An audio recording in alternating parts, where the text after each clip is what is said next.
Hey yo, what's up my friends? It's Patrick here, and in this video here I want to proudly present you the interview with Sebastian Enrique about FIFA 14.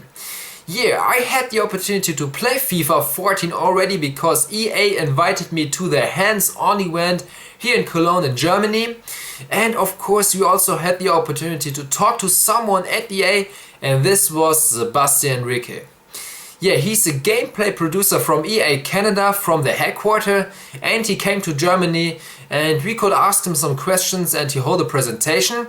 And I already made a video about this event. If you haven't seen it yet, you can check it out. Just click on the description and there you find the playlist about my FIFA 14 videos.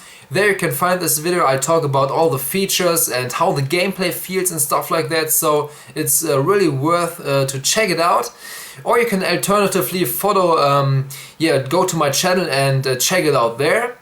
And yeah, enough talking here. So we had the opportunity to interview him and we asked him some serious questions. And here you can see a picture from all of us German YouTubers, and I can shortly introduce them to you. From the left we got Basti from Modern Consumer, then Malte from PatrickHDxGaming, then Toby from Hamburger Youngsters, and there comes Sebastian Enrique next to him. It's me there smiling, you can see it. Then we got Benny, and on the right side we got Kevin from Hamburger Youngsters. So a very interesting round, as you can see. And yeah, we asked him some questions, and let's turn into the interview now. I'm sorry that Sebastian Enrique is not on the screen all the time, but yeah, the camera stood on the wrong place. But yeah, you can still hear what he said. And yeah, let's turn into it. We asked him some questions and I will lead you through the interview now. So the first question comes from Benny from PatrickHDxGaming, and he asked about the gameplay and how far it's developed. What for me is interesting, or would be nice to know, from the gameplay, how much is it finished, or what is on purpose and what is somewhat where it's still development? It's almost everything is in development. So for example, for Protectable, we're still missing a lot of animations. So especially when you are jogging or sprinting, then the first touch control is extremely off. Trapping, still there are a lot of mistraps. Some of the turns are wrong. Positioning is slightly off, particularly for defenders. So there are a lot of things that are. So we got locomotion into a decent state, and then we kind of quickly tune the rest, so you can actually play something that feels reasonable. But we're still like 3 months of tuning time. Yeah. So it's but you get the feeling of what we're trying to do. That is, I think that the locomotion gives you that change of the game, that you see how sprinting is no longer be as effective as it was, that you need to rethink how you mark, that probably marking is not just going to the man, but it's marking more tactically, like marking the space. When you're the striker, so the hard turns, you need to think it twice because the momentum preservation is going to screw you up. Then with Protectable, that it's powerful if you want to start playing more like a passing game.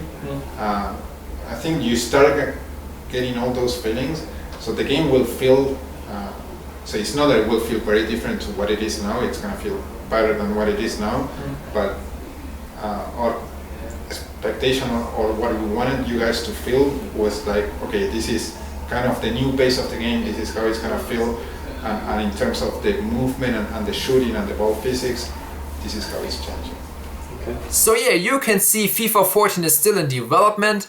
And yeah, then Sebastian Enrique told us something about how they test the game.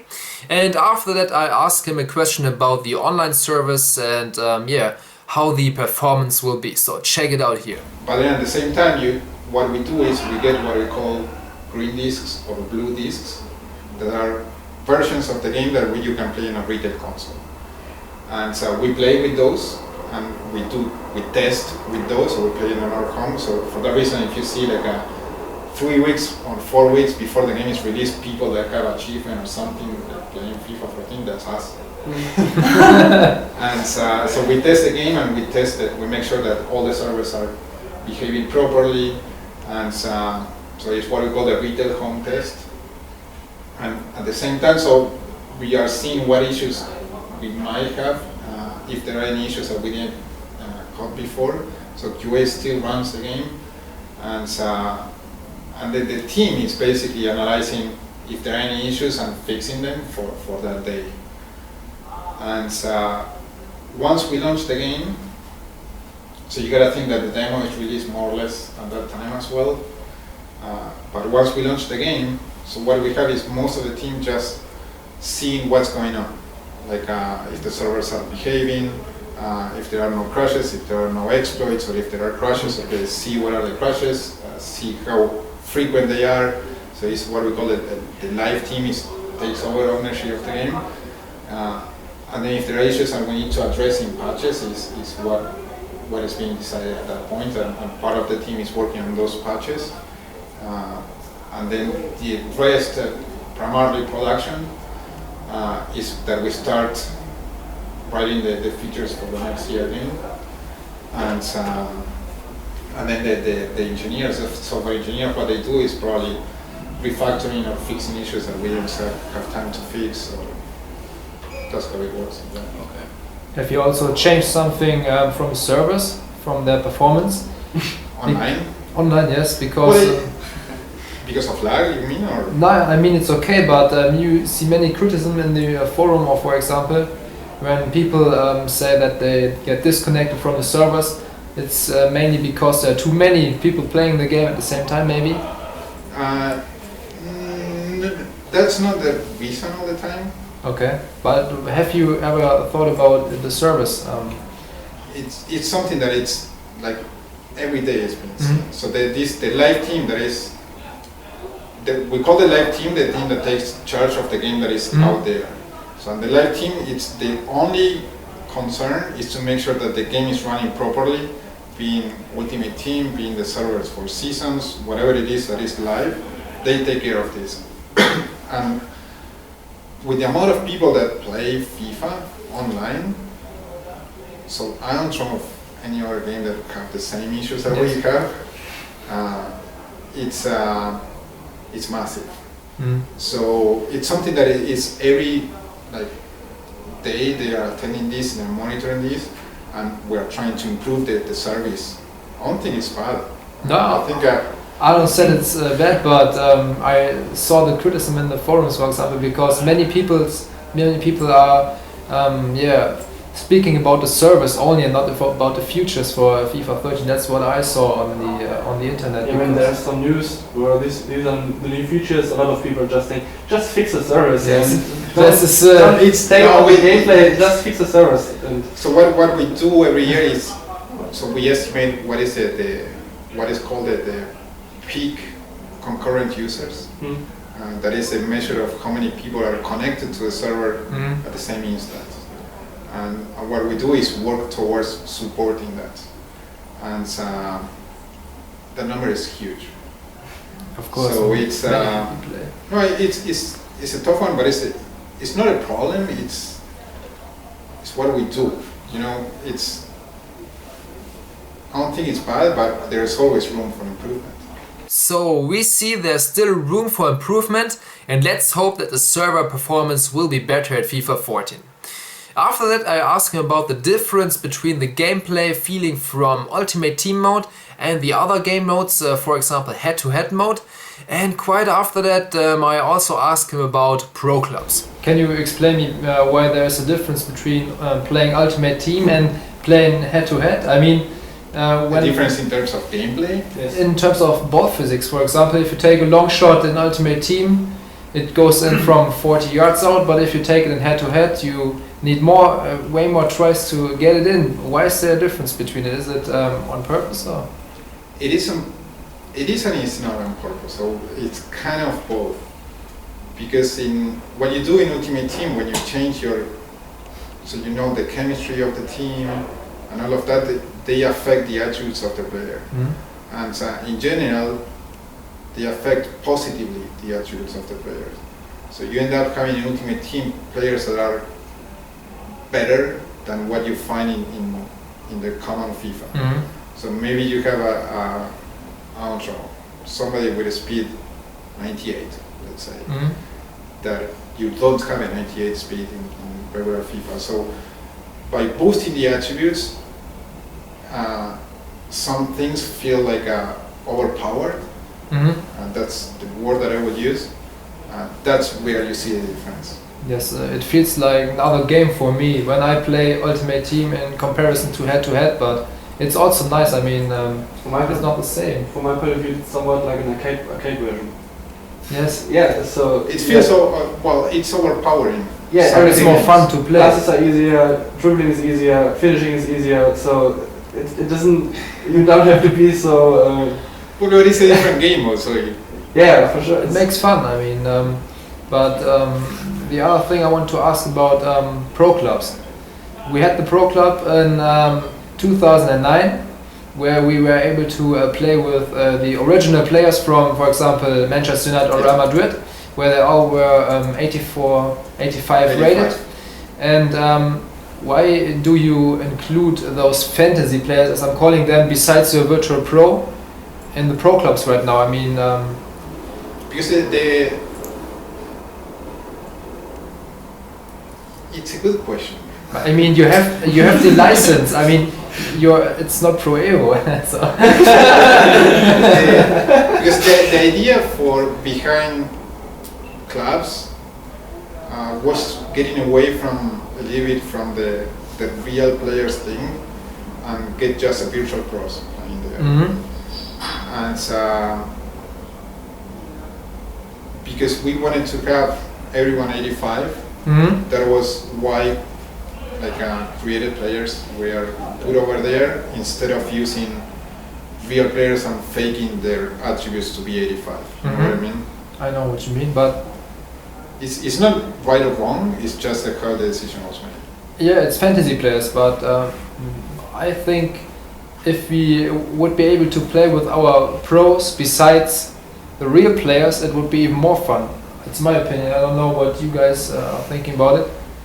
I don't care about that much. I'm just asking. It's a fair question. I'm just asking. He thinks it would be more fun to play with real players.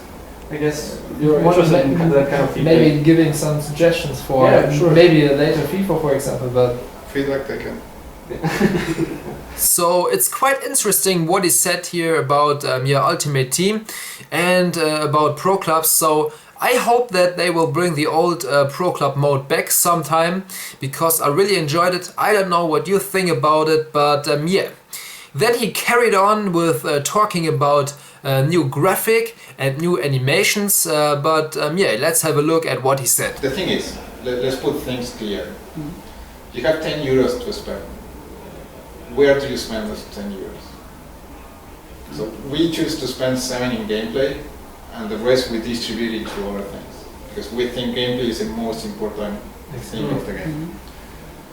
So in terms of graphics, what are we doing in 14? The crowd has better resolution, so it's not as pixelated as before, so the crowd looks slightly nicer. The 3D grass is better when you're in the closed camera, so you can, if you compare side by side with 13, you will notice a difference. The lighting of the stadiums is slightly better. Silent characters, they have more movement, so we have more silent characters. I saw you cameraman on the side. Yeah. So there are more silent characters and they have more movements. Then we're adding like a lot of new player faces, the scan kids, but I cannot tell yet which ones. And in terms of animations, we are adding new goal celebrations, and then animations outside gameplay. What is what we call non-interactive sequences of NISs? That are the intro sequences, the halftime, and end of the match. We are refreshing some a little bit and changing primarily the cameras, but it's not something that we spend a lot of time on. We're trying to refresh them, but it's not a So we see on the PS3 and the Xbox there is not the big change in terms of graphic, but as I said before, gameplay is more in focus for me because it's more important. The game should be great from the feeling and not from the graphics. What should I do with the game which looks awesome, but when you play it, it feels like, yeah, shit. So that would be not good. And Malte carries on with this question about how live streaming maybe is included into FIFA 14. Maybe put the spectator mode. Have a look what Sebastian Enrique told us. Do you have any plans in terms of live streaming? Is it able maybe in future to Spectator mode? Yeah, some spectator mode or something? If you just will be able to take your gameplay in, by example, Twitch TV or something directly. We thought about it, but we're not gonna do that at this time, not on 14. So you can see there will be no live streaming function for FIFA 14 at the PS3 and the Xbox 360. And the next question comes from me again, and I ask about 2 versus 2. Yeah, it's quite interesting to know for me if it will be possible to play 2 versus 2 with a friend when he's at home and I'm at home, but have a look at my question and what he answered. Another thing, maybe will it be possible to play 2 versus 2 in FIFA 14 now online? I mean, many people want to play with their friend online, and we have to join the lobby to create a game maybe, but then somebody else joins who shouldn't be allowed to join, and it's really hard to get a 2v2 match. Will there be a special game mode for it maybe? So playing online with... We're gonna be announcing the online stuff. Okay, enough said. Probably okay. today. Okay. But how do you wanna play it? Like a city on the same place, or even not on the same.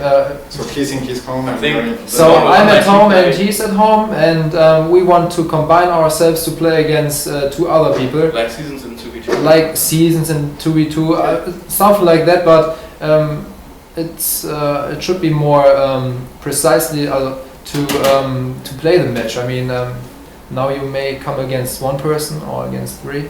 However they join. Okay, we'll talk about it. We'll talk about it later, okay.